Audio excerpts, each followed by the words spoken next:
Serambi Mekah. Serambi Mekah.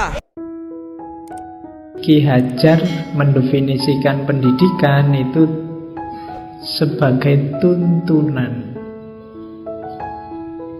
Jadi tuntunan ya berarti pendidikan itu sebenarnya nuntun. Kan banyak orang menganggap pendidikan itu ngisi, tapi sebenarnya pendidikan itu menuntun. Kayak kita nuntun anak kecil itu loh, potensi berjalan ada di anaknya. Kita hanya nuntun biar dia bisa tegak, bisa melangkah sendiri dan tidak jatuh. Bukan kita yang membuat dia berjalan. Dia sebenarnya sudah punya potensi, sudah punya kemampuan untuk jalan. Kita hanya ngawal, makanya istilahnya nuntun. Sehingga menurut Ki Hajar, pendidikan itu menuntun segala kekuatan kodrat yang ada pada anak-anak agar mereka sebagai manusia dan sebagai anggota masyarakat dapat mencapai keselamatan dan kebahagiaan yang setinggi-tingginya. Jadi pendidikan itu nuntun, membangkitkan potensi anak sehingga dia jadi manusia seutuhnya yang selamat dan bahagia.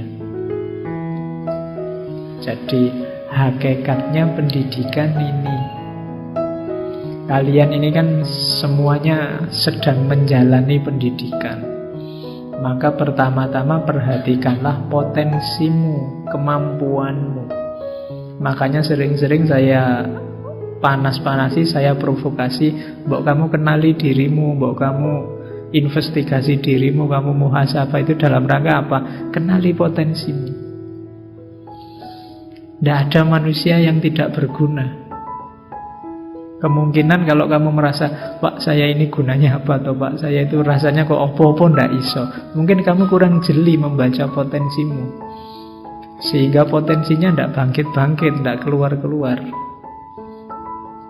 Ya kalau dalam dunia pendidikan butuh guru yang bisa nuntun, yang bisa membangkitkan, mengembangkan potensimu, sehingga kamu jadi manusia yang utuh, selamat, bahagia. Kenapa bahagia? Ya kalau hidupmu selaras dengan jiwamu, dengan bakatmu, dengan potensimu, kamu kan senang, bahagia. Passionmu kalau bahasanya hari ini. Jadi yo gambarannya kalau kayak kalian misalnya bakatnya apa tapi kuliahnya ngambil jurusan apa.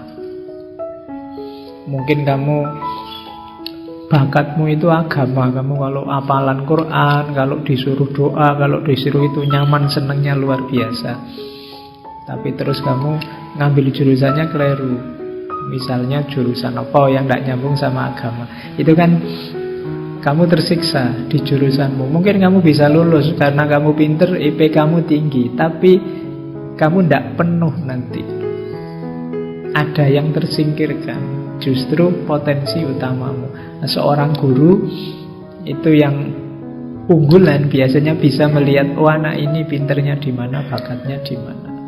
Kalian besok juga gitu. Kalau jadi guru atau jadi orang tua, perhatikan anak-anakmu, perhatikan murid-muridmu. Saya bilang tadi, tidak ada manusia yang tidak berguna, tidak ada anak yang tidak berpotensi. Semuanya berpotensi, tinggal ketemu atau tidak ketemu. Kalau kamu hari ini merasa, Pak, saya itu apa toh Pak? Tidak ngerti apa-apa, saya itu tidak bisa apa-apa, belum ketemu saja. Kok sampai besok-besok belum ketemu, ya berarti kamu kurang jeli membaca dirimu. Baca lagi. Setiap orang istimewa. Tidak ada yang tidak istimewa. Jadi kalau ada yang bilang di Indonesia itu tidak ada yang istimewa selain martabak, tidak. Di Indonesia itu semua orang istimewa. Hanya saja mungkin kamu belum ketemu. Makanya jangan sia-siakan hidupmu. Kita hidup hanya sekali. Masa hidup hanya sekali aja tidak ketemu potensi unggulanmu yang dititipkan oleh Allah.